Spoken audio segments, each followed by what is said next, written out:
Hi friends, കല്യാണത്തിന് പോകുമ്പോൾ നമുക്ക് സദ്യയ്ക്ക് ഒരു സാമ്പാർ കിട്ടില്ലേ? അതെങ്ങനെ വീട്ടിലുണ്ടാക്കിയാലും അതേപോലത്തെ രുചി നമുക്ക് കിട്ടാറില്ല. എന്നാൽ അതിന് കുറേ ടിപ്പുകളുണ്ട് അതേ രീതിയിലാവാൻ. അതെങ്ങനെയാണ് ഉണ്ടാക്കുന്നതെന്ന് നമുക്ക് നോക്കിയാലോ? ആദ്യം നമുക്ക് പരിപ്പ് വേവിച്ചെടുക്കാം. ഒരു 4 വിസിൽ വരെ കുക്കറിലിട്ടിട്ട് വേവിച്ചെടുത്ത് നന്നായിട്ട് വെന്ത് കിട്ടും. ഇനി അതിലേക്കുള്ള ആദ്യം ചേർക്കുന്ന പച്ചക്കറികളാണ്: ഒരു ഉരുളക്കിഴങ്ങ്, ഒരു ക്യാരറ്റ്, 2 പച്ചമുളക്, ഒരു പകുതി സവാള, 2 തക്കാളി. ആദ്യം നമ്മൾ ഈ കഷ്ണങ്ങളാണ് ചേർത്ത് കൊടുക്കുന്നത്. ഇപ്പോൾ പരിപ്പ് ഇതേപോലെ നന്നായിട്ട് വെന്ത് ഉടഞ്ഞ് വന്നിട്ടുണ്ട്. ഇതിലേക്ക് നമുക്ക് നേരത്തെ മുറിച്ച് വെച്ചിട്ടുള്ള ആ കഷ്ണങ്ങൾ ചേർത്ത് ഒരൊറ്റ വിസിൽ മാത്രം മതി. ഒരു വിസിൽ അടച്ചു വെച്ചിട്ട് വേവിക്കാം. പച്ചക്കറിയുടെ ഒപ്പം ഒരു 3/4 ടീസ്പൂൺ മഞ്ഞൾപ്പൊടിയും പിന്നെ ആവശ്യത്തിന് ഉപ്പും ചേർത്ത് നന്നായി ഇളക്കി ചേർത്ത് കുറച്ച് വെള്ളവും കൂടെ ചേർത്തിട്ട് നമുക്ക് വേവിക്കാൻ വെക്കാം. ഇനി രണ്ടാമതായി ചേർക്കേണ്ട കഷ്ണങ്ങൾ എന്താണെന്ന് നോക്കാം. കുറച്ച് വെണ്ടക്ക, മുരിങ്ങക്കായ, വഴുതിനങ്ങ, ഒരു ചെറിയ കഷ്ണം വെള്ളരിയുടെ കഷ്ണവും ഞാൻ ഇട്ടിട്ടുണ്ട്. ഈ ആദ്യം ഒരു വിസിൽ വെന്തതിന് ശേഷം നമ്മൾ ഈ കഷ്ണങ്ങളും കൂടി ഇതിൽ ചേർക്കുന്നുണ്ട്. ഇനി ഇത് വിസിലടിക്കൊന്നും വേണ്ട, കുറച്ച് നേരം തിളപ്പിച്ചാൽ മതി. ഒരു 5 മിനിറ്റ് തിളപ്പിച്ചെടുത്താൽ മതി. ഇനി നമുക്ക് ഈ സാമ്പാറിലേക്ക് വേണ്ട അരപ്പ് നോക്കാം. ഒരു മുറി നാളികേരം, അതിലേക്ക് കുറച്ച് കരിവേപ്പില, കുറച്ച് ചുവന്ന മുളക്, നമ്മൾ വറ്റൽ മുളക് ചുവന്ന 4 എണ്ണം എടുത്തിട്ടുണ്ട്, ഒരു 5 അല്ലി വെളുത്തുള്ളി എടുത്തിട്ടുണ്ട്, ഒരു ചെറിയൊരു കഷ്ണം കായം, LGയുടെ കായമാണ് ഞാൻ എടുത്തിട്ടുള്ളത്. ഒരു ചെറിയ കഷ്ണം മതി കേട്ടോ. അതിനുശേഷം മെയിൻ ഐറ്റമായ സാധനങ്ങളാണിത്: ഉഴുന്നും പരിപ്പ്, പിന്നെ ഉലുവ. ഇത് കുറച്ചെടുത്തിട്ട് നമുക്ക് ആദ്യം വെളിച്ചെണ്ണ ചൂടാക്കിയിട്ട് ആദ്യം ഈ ചേരുവയാണ് ഇതിലേക്ക് ചേർക്കേണ്ടത്. ഇതൊന്നൊരു ചെറുതായിട്ടൊരു കളറ് മാറി വരുമ്പം തന്നെ നമുക്കിത് എടുക്കണം കേട്ടോ. അധികം കറുപ്പ് കളറാവുന്ന രീതിയിലൊന്നും ആവണ്ട. ഒന്നൊരു കളറ് മാറി വരുമ്പം നമുക്കിത് മാറ്റിയെടുക്കാം. ഒന്ന് സ്ലിം ആക്കിയിട്ട് ചെയ്താൽ മതി, അല്ലെങ്കിൽ പെട്ടെന്ന് ഇത് കരിഞ്ഞു പോകും. ഈ കളറാവുമ്പോൾ നമുക്കിത് മാറ്റിയെടുക്കാം. ഇനി ഇതിലേക്ക് നമുക്ക് കായത്തിനെ ഒന്ന് ഇട്ടിട്ട് ഒന്ന് മൂപ്പിച്ചെടുക്കണം.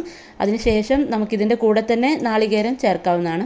ഒന്ന് ആദ്യം തന്നെ ഇട്ടൊന്ന് മൂക്കുമ്പോൾ അതൊന്ന് ആദ്യം തന്നെ ആയിക്കോളും. മറ്റേ നാളികേരത്തിൻ്റെ കൂടെ ആവുമ്പോഴേ അത് ഒന്ന് മൂത്ത് വരാൻ കുറച്ച് സമയം പിടിക്കും. ഇതിൻ്റെ കൂടെ തന്നെ നമുക്ക് നാളികേരവും വെളുത്തുള്ളിയും പിന്നെ നമ്മുടെ വറ്റൽമുളകും ഒക്കെ ചേർത്തിട്ട് നന്നായിട്ട് ബ്രൗൺ കളറാവുന്ന വരെ വറുത്തെടുക്കണം. കരിഞ്ഞു പോവാതെ പ്രത്യേകം ശ്രദ്ധിക്കണം. കരിഞ്ഞു പോയാൽ പിന്നെ ആ സാമ്പാറിൻ്റെ ടേസ്റ്റ് പോവും. ഇത് കണ്ടില്ലേ, നല്ല കളറ് മാറി നല്ല ബ്രൗൺ കളറായി വന്നിട്ടുണ്ട്. ഈ രീതിയിലാവുമ്പോൾ നമുക്കിതിലേക്ക് 1 ടീസ്പൂൺ മല്ലിപ്പൊടിയും കൂടെ ചേർത്ത് നന്നായിട്ട് മൂപ്പിച്ചെടുക്കാം. പൊടി ചേർക്കുമ്പോൾ സ്ലിം ആവാൻ പ്രത്യേകം സൂക്ഷിക്കണം.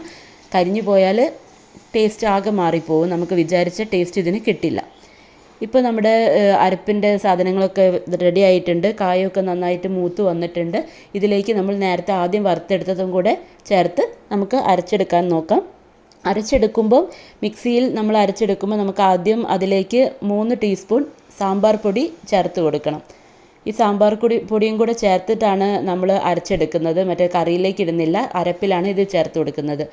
ഇനി ഇതിലേക്ക് ആവശ്യമായ പുളിക്ക് ഒരു ചെറിയ ഉരുള പുളി എടുത്തിട്ട് നമുക്ക് നന്നായിട്ട് മിക്സ് ചെയ്ത് കൊടുക്കാം.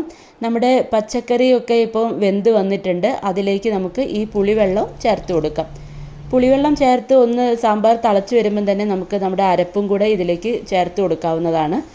ഇതിലേക്ക് നമ്മൾ തേങ്ങ വറുക്കുന്ന സമയത്ത് നമ്മൾ ചേർത്തതിൽ ഒരു കാര്യം വിട്ടുപോയിട്ടുണ്ട്. സ്വല്പം നമുക്ക് ജീരകം കൂടെ അരപ്പിലേക്ക് ചേർക്കാവുന്നതാണ്. അത് ഒരു പ്രത്യേക ടേസ്റ്റ് കിട്ടും സാമ്പാറിന്. ഇപ്പോൾ സാമ്പാറിൻ്റെ നന്നായിട്ട് തിളച്ച് വരുമ്പോൾ ഈ അരപ്പ് ചേർത്തതിന് ശേഷം നമ്മൾ പെട്ടെന്ന് തന്നെ സാമ്പാർ മാറ്റി വെക്കരുത്. നന്നായിട്ട് ആ അരപ്പും നമ്മുടെ പച്ചക്കറികളൊക്കെ ആയിട്ട് ചേർന്ന് മിക്സായി വരണം. അപ്പോഴാണ് ആ ടേസ്റ്റ് കിട്ടുന്നത്. നമുക്ക് കുറച്ച് മല്ലിയിലയും കൂടെ ചേർത്ത് കൊടുക്കാം.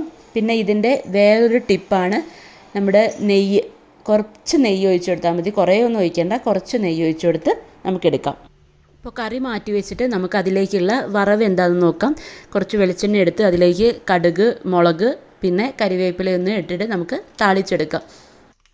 ഇത് അടിപൊളി സാമ്പാറായിരിക്കും. കല്യാണ സദ്യക്ക് ഉണ്ടാകുന്ന അതേ സാമ്പാറായിരിക്കും ഈ ടേസ്റ്റ് ഉണ്ടാവുക. പിന്നെ ഒരു ടിപ്പും കൂടെ ഞാൻ പറയാം. ഫസ്റ്റ് നമ്മൾ പച്ചക്കറിയൊക്കെ ഇട്ട് വേവിക്കുന്നില്ലേ, ആ സമയത്ത് ഒരു കുഞ്ഞി കഷ്ണം ഇഞ്ചിയും കൂടെ അതിലേക്ക് അരിഞ്ഞിട്ടിട്ടുണ്ടെങ്കിൽ സൂപ്പറായിരിക്കും. ഇതിൽ ഞാൻ ഫസ്റ്റ് പറഞ്ഞിട്ടില്ല, ലാസ്റ്റാണ് ഈ ടിപ്പ് പറയുന്നത്.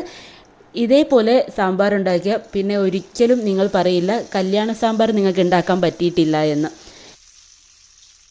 അങ്ങനെ നമ്മുടെ കല്യാണത്തിനുണ്ടാവുന്ന സദ്യ സാമ്പാർ റെഡി ആയിട്ടുണ്ട്. ഈ വീഡിയോ ഇഷ്ടമായാൽ ഈ ചാനൽ സബ്സ്ക്രൈബ് ചെയ്യാൻ മറക്കരുതേ. Bye bye.